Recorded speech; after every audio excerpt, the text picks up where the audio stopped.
Welcome to this edition of Head to Head. I'm your host, Cam McKinney, and this is episode number 245 of the podcast. And this episode of the podcast is all about the upcoming Super Bowl matchup between the Philadelphia Eagles and the Kansas City Chiefs. Both teams finished with the best record in the entire NFL at 14-3. And despite that fact, this is not to me the most exciting Super Bowl matchup of all time, but it does have a lot going for it. These teams have two great fan bases, and there's a lot of talent on both sides of the ball. Let's start with the Kansas City Chiefs. At the beginning of this season, there were some serious doubts the team's offense could keep up its stellar play without star receiver Tyreek Hill, and it seemed plausible that quarterback Patrick Mahomes was due for a down season. Instead, he had a better season than last year. Mahomes threw 41 touchdowns, the second most of his entire career, and finished with the highest completion percentage of his career, and barring a shocking outcome, is going to win his second NFL MVP award. Yes, you can say Mahomes still has tight end Travis Kelce, but for Mahomes to not even skip a beat without Hill is impressive nonetheless. Look at all these quarterbacks who need these star receivers. Josh Allen needs Stephon Diggs. Kirk Cousins needs Justin Jefferson. Patrick Mahomes does not need a guy like Tyreek Hill. Yes, it would be great if he had one, but clearly he doesn't need it. He's in that rarefied air with guys like Aaron Rodgers and Tom Brady. On the other side of things, you have the Philadelphia Eagles, who gave second-year starter Jalen Hurts two beast wide receivers. A.J. Brown finished the season with just under 1,500 receiving yards and 11 touchdowns. The Eagles acquiring him from the Titans has to be the best move of this past offseason. And then you have Devontae Smith, the second-year receiver, finished the regular season with just under 1,200 receiving yards and 7 touchdowns. Hurts was a legitimate MVP. He was the best dual threat quarterback in the entire NFL. Jalen Hurts threw for 22 passing touchdowns and also rushed the ball for 13, the second most all-time. Cam Newton holds the record with 14 rushing touchdowns in the season by a quarterback. One of the most intriguing things about this matchup is Andy Reid, the head coach of the Kansas City Chiefs, who was the longtime coach of the Eagles. Reid has been to the last 5 AFC title games and at one point had been to 5 straight NFC title games with the Eagles, with Donovan McNabb as his quarterback. If Reid wins this Super Bowl, it will be his second Super Bowl with the Chiefs, and many will view him as the best head coach in the entire NFL over the likes of Bill Belichick and Sean McVay. Rarely does a coach have this kind of success with a second team, and Reid just isn't as good as when he was the head coach of the Philadelphia Eagles. He's even better. How many head coaches can you make the argument that they're the best coach in franchise history for two teams? Probably no one else, but Andy Reid, you could say he's the best head coach in the history of the Philadelphia Eagles, and you can certainly make the case if he wins his second Super Bowl with the Chiefs that he's the best head coach in their franchise history. And this is a guy who a lot of people used to look down upon because he had clearly bad time management skills when he was head coach of the Eagles, but I think he never won a Super Bowl with the Eagles because he never had that star quarterback. Yes, he had Donovan McNabb, who was a very good Pro Bowl caliber quarterback. Then he had Michael Vick, and that's when things really blew up. But he was never given his version of a Tom Brady type quarterback. And then with the Kansas City Chiefs, he had Alex Smith, and he had a lot of success with Alex Smith,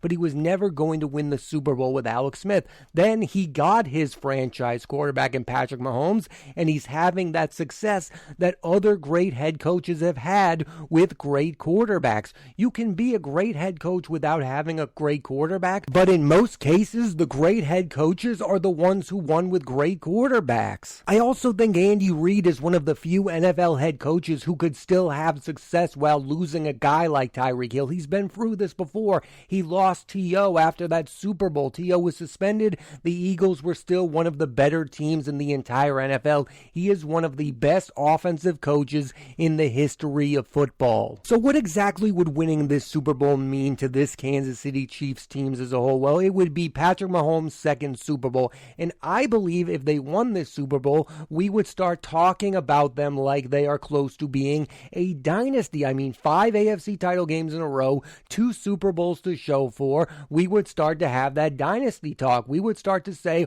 are the Kansas City Chiefs the new New England Patriots? Or are they the Cowboys of the 90s or the Niners of the 80s? I mean, football teams are long remembered when they they go on dynasty runs. So that's why I believe it's crucial that if these Chief teams want to be remembered, they need to win more than one Super Bowl. Because think of what's happened to the Seattle Seahawks. They had everything, a great quarterback in Russell Wilson, a great running back, great defensive players in Richard Sherman. They had Cam Chancellor. They were an all-time defensive team, but they only won that one Super Bowl, and they were on the cusp of defeating the New England Patriots for their second Super Bowl. We would definitely view that team differently if they had won that second Super Bowl. We might have viewed that team as a dynasty. I think Russell Wilson would still be on the Seahawks if that team won that Super Bowl. Now, Patrick Mahomes has already had his chance to win a second Super Bowl. He lost to the greatest of all time.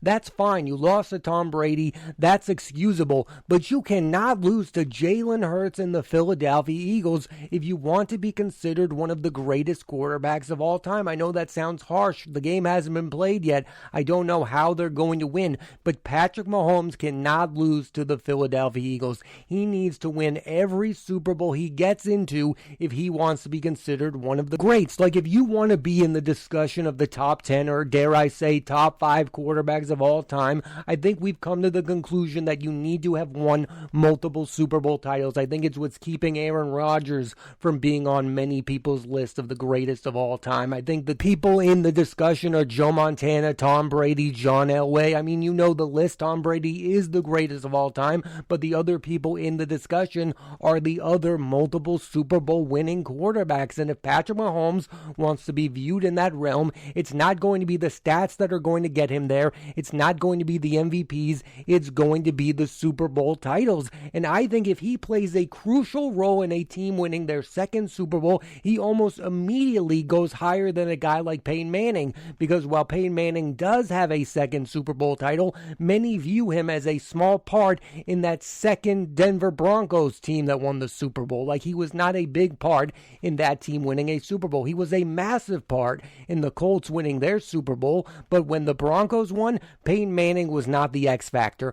Patrick Mahomes, if he wins the Super Bowl, would be viewed as the reason the Chiefs win the Super Bowl. So that would be two teams, I think, that would immediately elevate him over Peyton Manning. And personally, I think it would put him close to John Elway. I'm not going to elevate Patrick Mahomes as the third best quarterback of all time for winning his second Super Bowl. If he wants to get closer to Joe Montana and Tom Brady, then we're going to have to start having that discussion after he wins 3 or 4 titles. But this Super Bowl really is a legacy play for both Patrick Mahomes and Andy Reid. They have a lot to gain here by winning their second Super Bowl. I mean, Andy Reid immediately elevates himself above some of the better head coaches. I mean, I think this would put him ahead of a guy like Pete Carroll, who has yet to win a second Super Bowl. I think it puts him ahead of Sean Payton, who does not have a second Super Bowl. I personally don't think he'll ever catch Bill Belichick because Belichick has 6 Super Bowl titles. I don't care if it was with Tom Brady. I don't see Andy Reid ever getting to that number. Again, if the Chiefs win this Super Bowl, the dynasty talks will begin. On the other side of things, I just feel like the Philadelphia Eagles are playing with house money.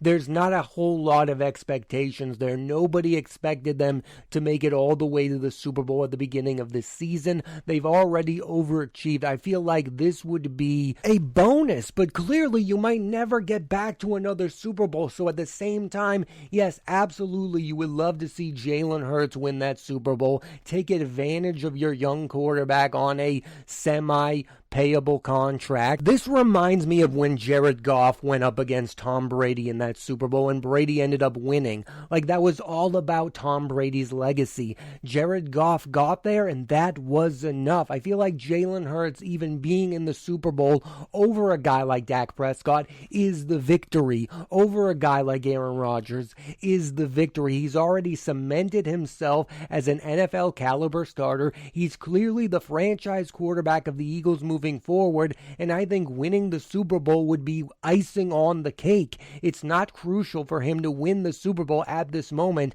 I think it means more to the Kansas City Chiefs and Patrick Mahomes than it does for Jalen Hurts. And I do understand that argument that if you don't win it now, then down the line you might not win it because at some point the Eagles are going to have to start paying Jalen Hurts like he is a franchise quarterback. And I think that argument is so boring. Patrick Mahomes Mahomes is in the Super Bowl. He's the highest paid quarterback in the NFL, yet here he is. I think the contract talk is kind of boring when it comes to talking about the Super Bowl. It's quite simple. If you believe Jalen Hurts is a franchise quarterback, then you think he's good enough to get back to the Super Bowl no matter how much money the Philadelphia Eagles are paying him. Every starting quarterback in the entire NFL is paid a ridiculous amounts of money, and the ones who end up winning are still being paid a ridiculous amount of money. Yes, the Eagles are being smart and taking advantage of the moment of not paying Jalen Hurts like he's elite,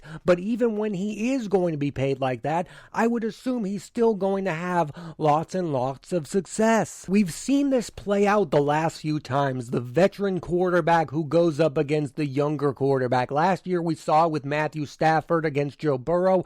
I just always feel like you should favor the veteran quarterback. They wanted more. I mean, Matthew Stafford had never won a Super Bowl. He'd been in the league a very long time. You could just tell it was his time to win a Super Bowl, and I feel the exact same way. Patrick Mahomes has won Super Bowl, but he wants that second one to elevate himself into being one of the all-time greats. It's not saying that Jalen Hurts does not want to win a Super Bowl. I just don't think he wants it as badly as a guy like Patrick Mahomes does. So I think in these matchups, I think you should favor the veteran quarterback. But we are talking about the Super Bowl, and sometimes surprising things happen. In 2007, Tom Brady had already established himself as one of the greatest quarterbacks of all time, and in comes a younger quarterback in Eli Manning, and he beats him in the biggest game of that season. Shocking things happen all the time, but I would put my money on Patrick Mahomes walking away with his second Super Bowl title. My prediction is this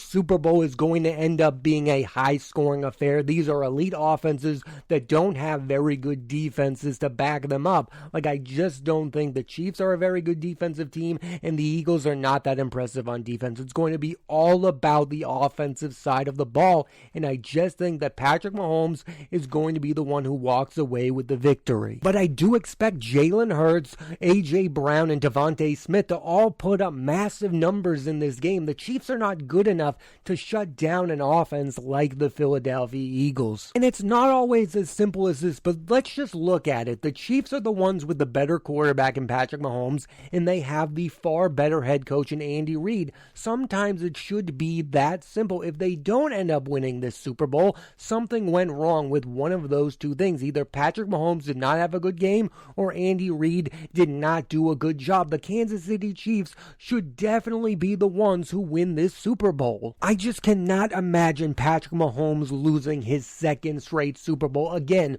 losing to Tom Brady is one thing. Losing to Jalen Hurts, a player who we all think you're better than, is another thing. And I think that's a territory that Patrick Mahomes should want to avoid at all costs. I mean, think about where he is at this very minute. He's getting a lot of credit for winning that AFC title game with a high ankle sprain. He's about to be the NFL MVP. He's got a lot to play for winning this second Super Bowl. I mean, he's going to get all the credit. He's going to be viewed as the definitive best player in the NFL. If he loses this game, I think the questions begin to mount about whether or not he's a big game quarterback, because you can't lose your second Super Bowl in a row. Just getting back there isn't enough. Peyton Manning was embarrassed by the Seattle Seahawks. That just wasn't enough. Getting there, you need to win this Super Bowl to cement yourself as one of the all-time great quarterbacks. Stats are not going to be enough. You can throw 40 touchdowns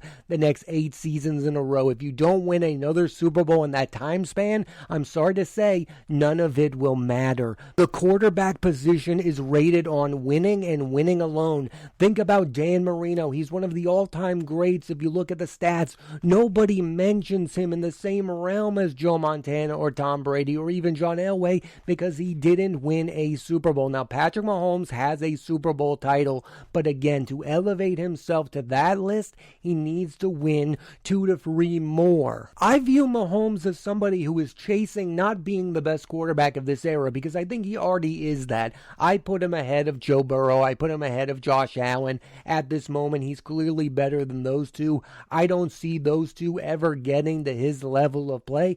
I think he's chasing Tom Brady. I think he's chasing Joe Montana. and winning Super Bowls is the only way you're going to catch those level of quarterbacks. And in the end, I think he's going to get the job done on Super Bowl Sunday. I expect a 400-yard passing game from Patrick Mahomes on the biggest game of the year. And if he doesn't get the job done and the team loses, he's going to get all the blame because the quarterback gets all the credit when they win, and he's going to get all the blame if they lose. Enough about the Super Bowl. I do want to talk about this NFL season in general, and what I'm about to say is a bit extreme. Both of these teams, the Eagles and Chiefs, are 14-3, but I don't view either of them as great teams. I think they are very good teams. I still think that they are massively flawed, and I think that says something about this season of NFL football, that the team that wins it all is not a great one. I personally feel, and I know others agree, it's been a down season of football when it comes to the quality of the product and the games and the teams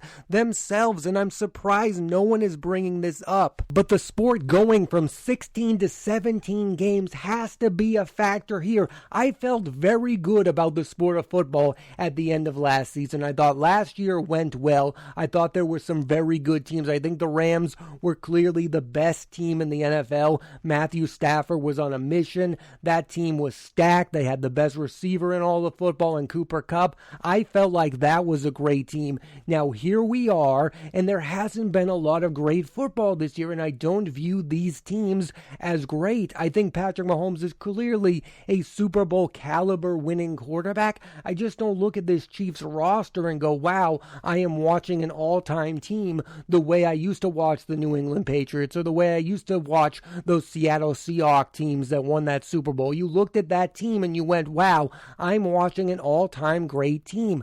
I don't view the Chiefs or Eagles as that. Maybe down the line, if these teams keep on winning and showing up there, I'll change my mind, but I don't in this season view them as great. And I think the NFL is missing that. I think the NFL is missing a great team being in the Super Bowl. These are very good teams. I personally think the San Francisco 49ers have the best roster in the NFL, and if they had a quarterback, they would be the ones who were there. But Brock Purdy got hurt, and he might have not have been the guy over a guy like Jalen Hurts. I just feel like up and down that roster, the 49ers have the best chance of becoming that next great team in the NFL. And then you had all of those teams that we thought were going to be great but came nowhere close. I mean, I'm thinking about those AFC West teams, the Raiders, the Broncos, the Chargers. They never came close to being even good at points in this season. My point about the 17th game is I'm not sure how, but I do believe it's affected the quality of play. I don't think we need more football.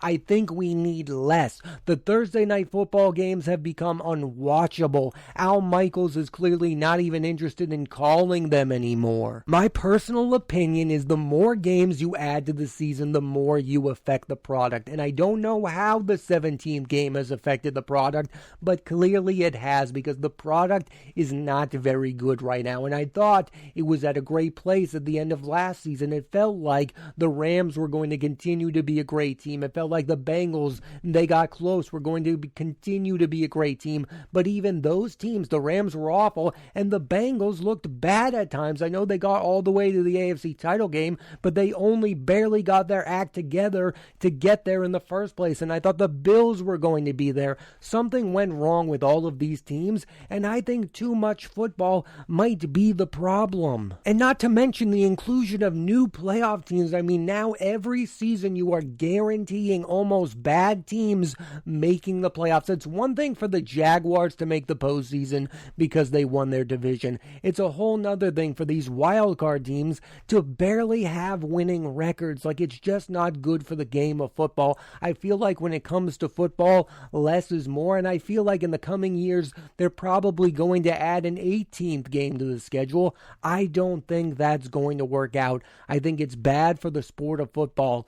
The less is more approach was really working for the sport. The sport should only be played on Sundays and Mondays. You should get rid of those Thursday games. You should go back to 16 games. You should get rid of these new playoff teams, because really it hasn't helped the product at all. And I think everyone would agree this has not been their favorite year of watching NFL football. In fact, it's been one of the worst years quality-wise. And I hope, and I know many of you do as well, that the last game of this season will end end up being the very best game of this season. But if we're being truthful, that's probably not going to be the case. Thanks for listening to this edition of Head to Head. I'm Cam McKinney, and there'll be a new episode of the podcast every Monday on Apple Podcasts and Spotify. And here's a quick programming note. With football over, I'll be focusing more on NBA basketball, so tune into that, and please rate, review, and subscribe.